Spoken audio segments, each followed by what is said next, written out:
Hello friends, স্বপ্নার রান্নাবান্না নতুন আরেকটি রেসিপিতে সবাইকে স্বাগতম। আজকে আমি কর্ন দিয়ে মজাদার ললিপপ তৈরি করে দেখাবো। আর এই কর্ন দিয়ে ললিপপটি এতটাই মজার হয় যে বাড়িতে তৈরি না করলে বুঝতেই পারবেন না। চলুন দেখে নেওয়া যাক আজকের এই কর্ন দিয়ে মজাদার ললিপপ তৈরি করার রেসিপি। কর্ন দিয়ে ললিপপ তৈরি করার জন্য এখানে আমি 2 কাপ কর্ন নিয়েছি। এগুলোকে আমি গরম জলে সামান্য লবণ দিয়ে সিদ্ধ করে তারপর ব্লেন্ডারে পেস্ট বানিয়ে নিয়েছি, তবে এটাকে আমি মিহি পেস্ট করিনি। এবার বাটিতে নিয়ে নিচ্ছি ব্লেন্ড করে রাখা কর্ন, ম্যাশ করে নেওয়া মাঝারি সাইজের একটি আলু, 2টি কাঁচামরিচ কুচি, পরিমাণ মতো ধনেপাতা কুচি, স্বাদ মতো লবণ, আধা চা চামচ বিট লবণ, 1 চা চামচ চাট মশলা, আধা কাপ পেঁয়াজ কুচি, 1/3 কাপ রোস্টেড চীনাবাদাম, 1 টেবিল চামচ লেবুর রস ও সামান্য পরিমাণ গোলমরিচের গুঁড়ো দিয়ে সমস্ত উপকরণ ভালো করে মেখে নিচ্ছি।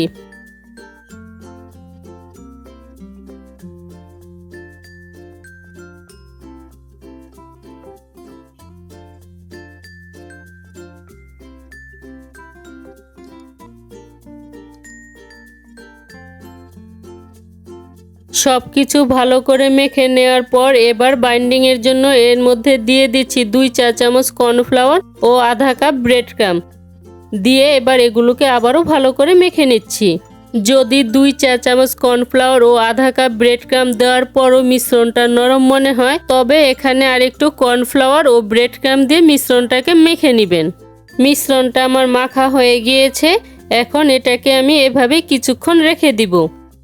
এবার ব্যাটার তৈরি করার জন্য বাটিতে নিয়ে নিচ্ছি আধা কাপ ময়দা, 2 টেবিল চামচ কর্নফ্লাওয়ার, আধা চা চামচ লবণ, আধা চা চামচ লাল মরিচের গুঁড়ো, সামান্য পরিমাণ গোলমরিচের গুঁড়ো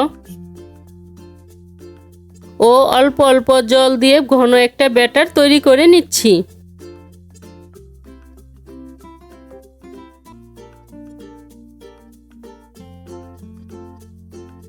ব্যাটারটা আমার তৈরি করে নেওয়া হয়ে গিয়েছে, আর ব্যাটারের ঘনত্বটা ঠিক এরকম হবে।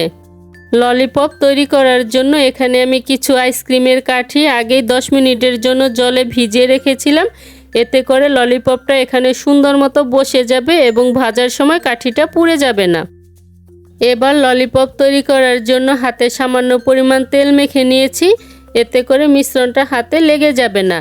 এবার এখান থেকে সামান্য পরিমাণ মিশ্রণ নিয়ে এর মাঝে কাঠিটা দিয়ে ললিপপ শেপে গড়ে নিচ্ছি।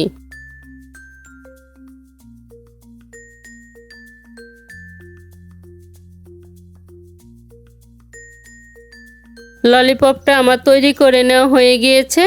এবার ব্যাটারে চুবিয়ে ব্রেড ক্রামে কোট করে নিচ্ছি।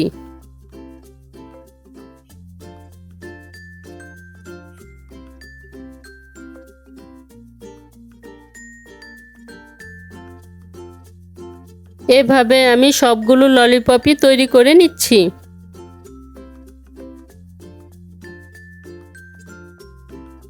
সবগুলো ললিপপই আমার তৈরি করে নেওয়া হয়ে গিয়েছে। এবার এই ললিপপগুলোকে আমি 10 মিনিটের জন্য নর্মাল ফ্রিজে রেখে দিব। 10 মিনিট ফ্রিজে রাখার পর ললিপপগুলোকে আমি বের করে নিয়েছি। এবার ভাজার জন্য প্যানে পরিমাণ মতো তেল গরম করে নিচ্ছি। তেলটা গরম হয়ে যাওয়ার পর এবার ললিপপগুলো এই গরম তেলের মধ্যে ছেড়ে দিচ্ছি। প্রথমে তেলটাকে আমি হাই হিটে গরম করে নিয়েছি, তারপর চুলা রাসটা লোতে করে এই ললিপপগুলোকে আমি ভেজে নিব। যদি ললিপপগুলো অনেক দিন পর্যন্ত সংরক্ষণ করতে চান, তাহলে ব্রেড ক্রামে গড়িয়ে এগুলোকে এয়ারটাইট বক্সে ভরে ডিপ ফ্রিজে রেখে দিবেন। শুধু ভাজার আগে 10 মিনিট বাইরে রেখে দিতে হবে। কথা বলতে বলতে এদিকে ললিপপের একটা পাশ ভাজা হয়ে গিয়েছে। এবার অপর পাশটা ভাজার জন্য এগুলোকে আমি উল্টে দিচ্ছি।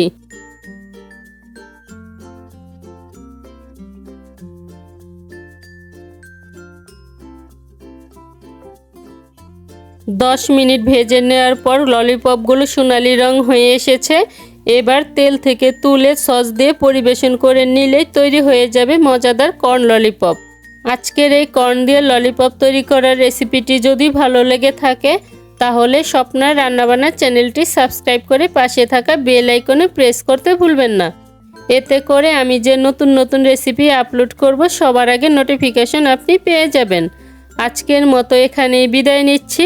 দেখা হচ্ছে পরবর্তী নতুন কোনো রেসিপিতে।